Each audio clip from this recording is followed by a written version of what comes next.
আজকের ক্লাসের পর প্রোনাউন নিয়ে আর কোনো সংশয়ই থাকবে না, কোনো প্রবলেমই থাকবে না। গত ক্লাসে আমরা প্রোনাউনের কিছু অড ওয়ার্ড দেখেছিলাম এবং আমি জিজ্ঞাসা করেছিলাম যে এগুলো আদৌ প্রোনাউন কিনা। আমরা সেগুলোরও আরো ক্লিয়ার ভাবে অ্যান্সার পাবো আজকের এই ক্লাসে। ফার্স্ট অফ অল, প্রোনাউন যদি আমরা একটু লক্ষ্য করি যে হোয়াট ইজ প্রোনাউন। প্রোনাউন হচ্ছে আমরা যখন নাউনের পরিবর্তে কোনো কিছু ব্যবহার করছি, খুব স্বাভাবিক অর্থে এটা আমরা একদম আমাদের চাইল্ডহুড থেকে শিখে আসছি যে প্রোনাউনটা কি। তার মানে আমরা যে ওয়ার্ডগুলা অল্টারনেটিভ হিসেবে ব্যবহার করছি নাউনের, সেগুলোর জন্য আমরা প্রোনাউন বলছি। আমরা যদি একটা এক্সাম্পল দেখি যে আদৌ সেটা নিয়ে আমরা ব্যবহার করতে পারি কিনা, ধর আমরা একটা এক্সাম্পল তৈরি করতে পারি যে the king made this rule. কি বলছে? The king made this rule, তাই না? রাজাটি এই রুল তৈরি করেছিল। আমরা তাকে নিয়ে যদি আরো একটা সেন্টেন্স লেখার চেষ্টা করি, তাকে নিয়ে আরো কিছু ইনফরমেশন খোঁজার চেষ্টা করি, তখন কিভাবে লিখব? বিষয়টা কি এমন হবে যে আবার আমরা দিচ্ছি যে the king was ইনফ্লেক্টর,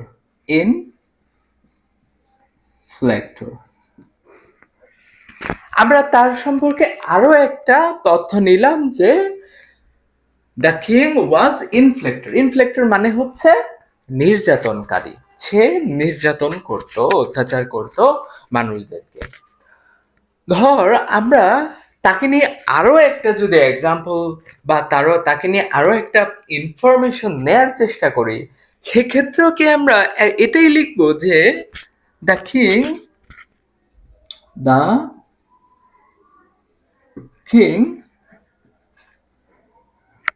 was not a good one। আমরা তাকে নিয়ে যদি তিনটা তথ্য পাই, তিনটা তথ্য যদি আমি আবার একটু রিপিট করি, the king made this rule, king হচ্ছে এই রুলটি তৈরি করেছিল।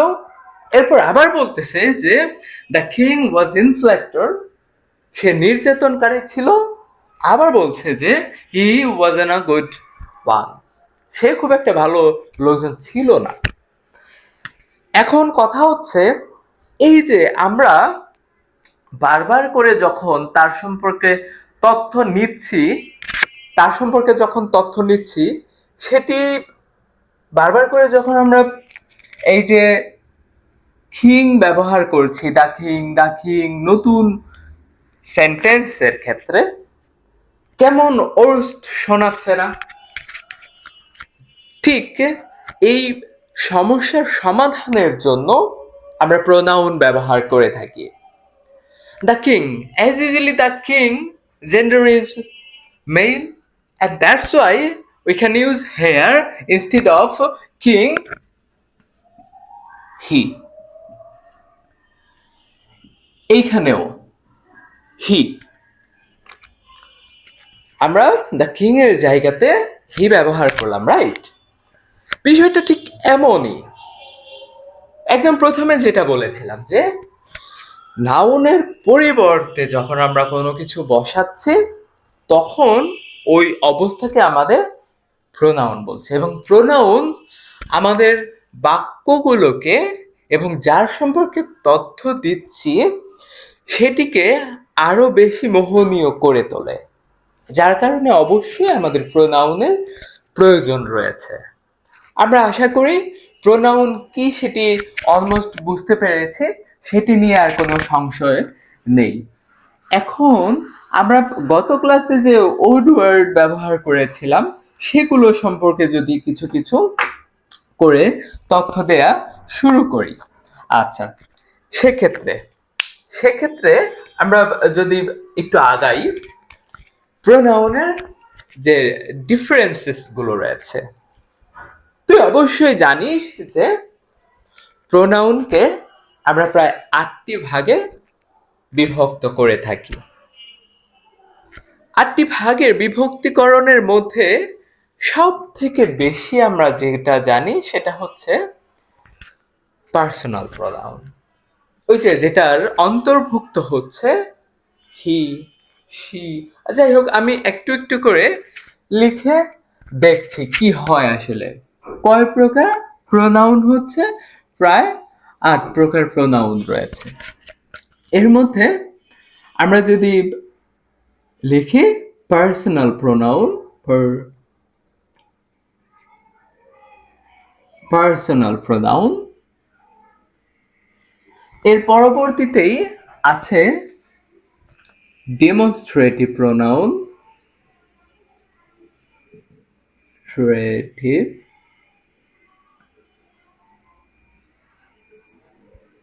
এরপরেই আছে ডিস্ট্রিবিউটিভ প্রোনাউন, ডিস্ট্রিবিউটিভ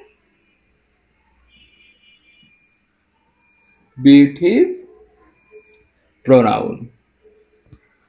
পরবর্তীতে আছে আমাদের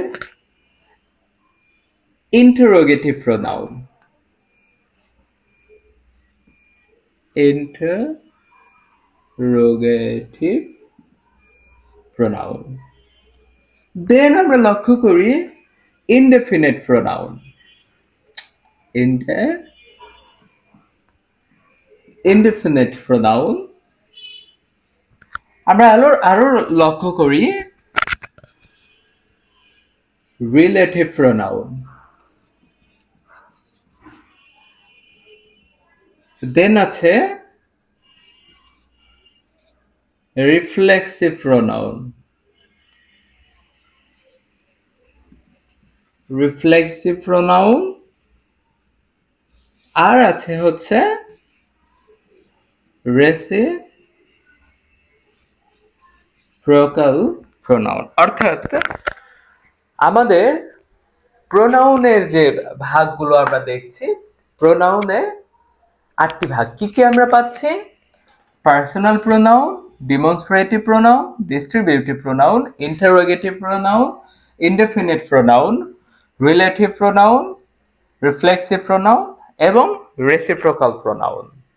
আমরা যদি এই যে প্রোনাউনগুলো রয়েছে এখানকার বিষয়গুলো আরো একটু আলোকপাত করি।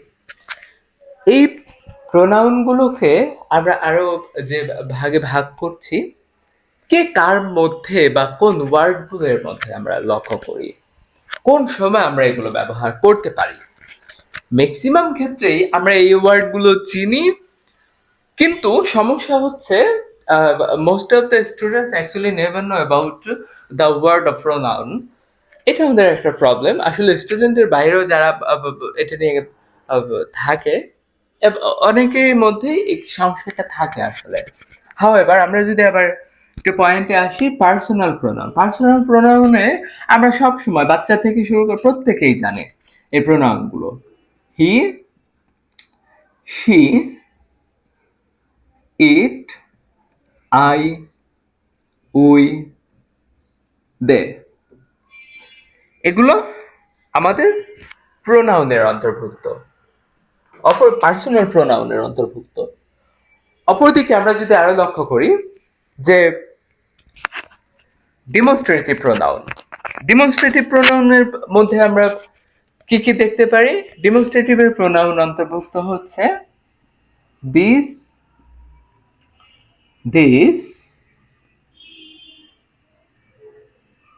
দ্যাট এবং দোজ। সো হতে পারে, অ্যাজ সাচও হতে পারে। অনেকগুলো আমরা ডেমনস্ট্রেটিভের অন্তর্ভুক্ত হতে পারে আমরা দেখতে পারি। ডিস্ট্রিবিউটিভ, ডিস্ট্রিবিউটিভের মধ্যে আমরা কি কি লক্ষ্য করি? ডিস্ট্রিবিউটিভের মধ্যে আমরা লক্ষ্য করি এখানে আমরা পাবো ইচ, either, neither, এটা ছাড়াও আমাদের either অফ হয়, neither অফ হয়, যেগুলো আমরা কি এই ডিস্ট্রিবিউটের অন্তর্ভুক্ত হতে দেখতে পাই। এরপর রয়েছে ইন্টারোগেটিভ। ইন্টারোগেটিভ আমরা অন্য ক্ষেত্রেও লক্ষ্য করি। কোন ক্ষেত্রে?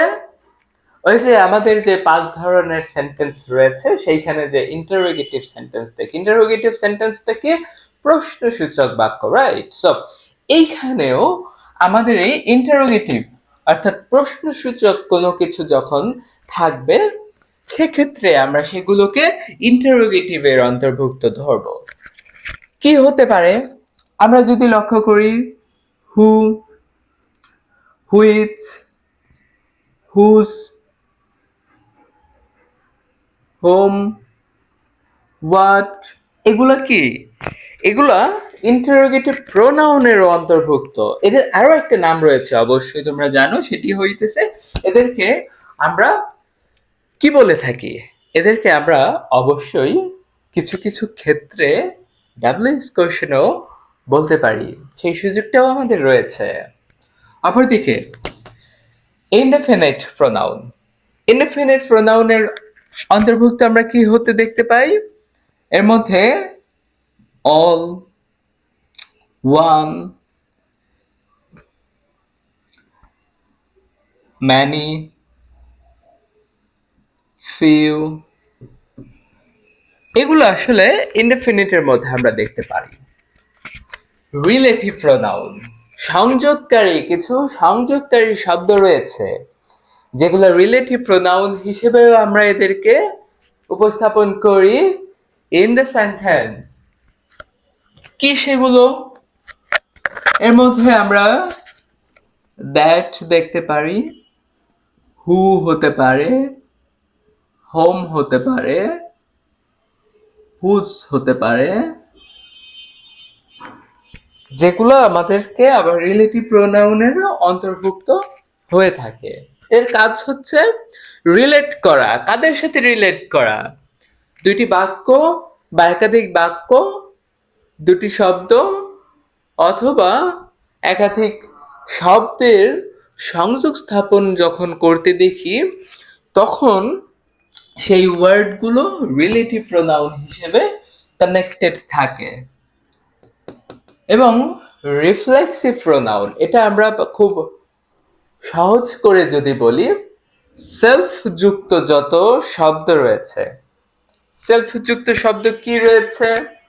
মাইসেলফ আছে, ইয়োরসেলফ আছে, তাই না?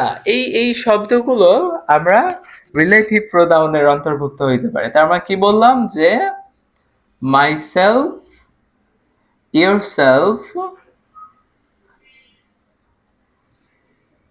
রিলেটিভ প্রোনাউনের অন্তর্ভুক্ত। And the last one, reciprocal pronoun. এটা খুব ইন্টারেস্টিং, আমার পছন্দের একটা প্রোনাউন। সেটা হচ্ছে ওয়ান, অ্যানাদার এবং ইচ আদার। ইচ আদার, এগুলো সাধারণত আমাদের এই প্রোনাউনের অন্তর্ভুক্ত রয়েছে এবং ভিন্ন ভিন্ন ক্ষেত্রে আমরা এদের ব্যবহার করে থাকি।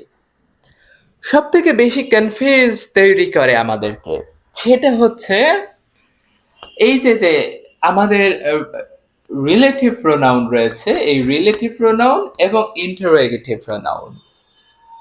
সেটা ভেঙে বলি, সেটি হচ্ছে যখন আমরা কোনো শব্দে, সরি ভুল বললাম একটু, কোনো সেন্টেন্সে কি করতে দেখি? প্রশ্ন করতে দেখি। যে ওয়ার্ডগুলো দিয়ে ইউজুয়ালি আমরা প্রশ্ন করতে দেখি সেগুলো আমাদের কি হবে? ইন্টারোগেটিভ প্রোনাউন হবে। এবং রিলেটিভ প্রোনাউন রিলেট করছে, এটা আমি আগেই বলেছি, একাধিক বাক্য অথবা একাধিক শব্দকে যখন এটা রিলেট করে, সমন্বয় সাধন করে, তখন ওইটাকে আমরা বলবো রিলেটিভ প্রোনাউন। তো এটাই ছিল আজকের ক্লাসের অন্তর্ভুক্ত যে প্রোনাউন। আশা করি প্রোনাউনের মূল বিষয়বস্তুগুলো আর অন্যান্য এগুলো আমরা স্বাভাবিক অর্থে ব্যবহার করে থাকি, এগুলো নিয়ে আমাদের তেমন কোনো সমস্যা হয় না। মূল সমস্যাগুলো দুইটা হয়ে থাকে, সেটা হচ্ছে রিলেটিভ প্রোনাউন এবং ইন্টারোগেটিভ প্রোনাউন। এই দুটো আমি অলমোস্ট বলে ফেলেছি। আর অন্যান্য যে প্রোনাউন গুলো রয়েছে, অন্যান্য যে শব্দগুলো রয়েছে, সেইগুলা আসলে আমাদের প্রোনাউনের অন্তর্ভুক্ত এবং সেগুলো আমরা খুব সহজভাবে আইডেন্টিফাই করতে পারি। সো এগুলা নিয়ে আমাদের কোনো খুব একটা টেনশন করার কিছু নেই বললেই চলে।